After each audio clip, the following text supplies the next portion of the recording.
ಈಗ ಕಾನ್ಸೆಪ್ಟ್ 3 ಮಗ ನೆಗ್ಲೆಕ್ಟ್ ಮಾಡಬೇಡ, ಪಕ್ಕಾ ಕ್ವಶನ್.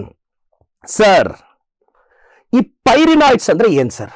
ನಾನು ಹೇಳಿದೆ ನೋಡಿ, ಪೈರಿನಾಯ್ಡ್ಸ್ ಗ್ರೀನ್ ಆಲ್ಗೆಯಲ್ಲಿ ಇರುತ್ತೆ. ಪೈರಿನಾಯ್ಡ್ಸ್ ಎಲ್ಲಿರುತ್ತೆ? ಗ್ರೀನ್ ಆಲ್ಗೆಯಲ್ಲಿ ಇರುತ್ತೆ.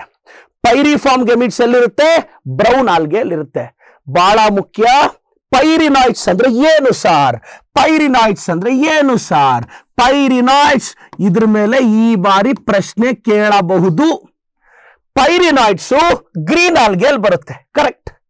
ಪೈರಿನಾಯ್ಡ್ಸ್ ಏನ್ ಸರ್? ಒನ್ ಆರ್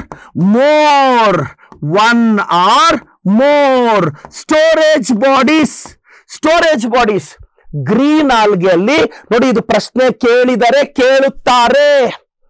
1 or 2 ಅಲ್ಲ, 1 or 3 ಅಲ್ಲ, 1 or more, 1 ಅಥವಾ ಹೆಚ್ಚು ಗ್ರೀನ್ ಆಲ್ಗೆಯಲ್ಲಿ ಇರುವ ಸ್ಟೋರೇಜ್ ಬಾಡೀಸ್ ಅನ್ನ ಪೈರಿನಾಯ್ಡ್ಸ್ ಅಂತ ಕರಿತೀವಿ. ಪೈರಿನಾಯ್ಡ್ಸ್ 1 or more storage bodies in green algae is called pyrenoids. So pyrenoids green algae ಇರುತ್ತೆ. ಪೈರಿಫಾರ್ಮ್ ಗೆಮಿಟ್ಸ್ ಅಂದ್ರೆ ಅದು ಪೈರಿಫಾರ್ಮ್ ಗೆಮಿಟ್ಸ್ ಎಲ್ಲಿರುತ್ತೆ? ಪೈರಿಫಾರ್ಮ್ ಗೆಮಿಟ್ಸ್ ಪಿಯರ್ ಶೇಪ್ ಇರುತ್ತೆ.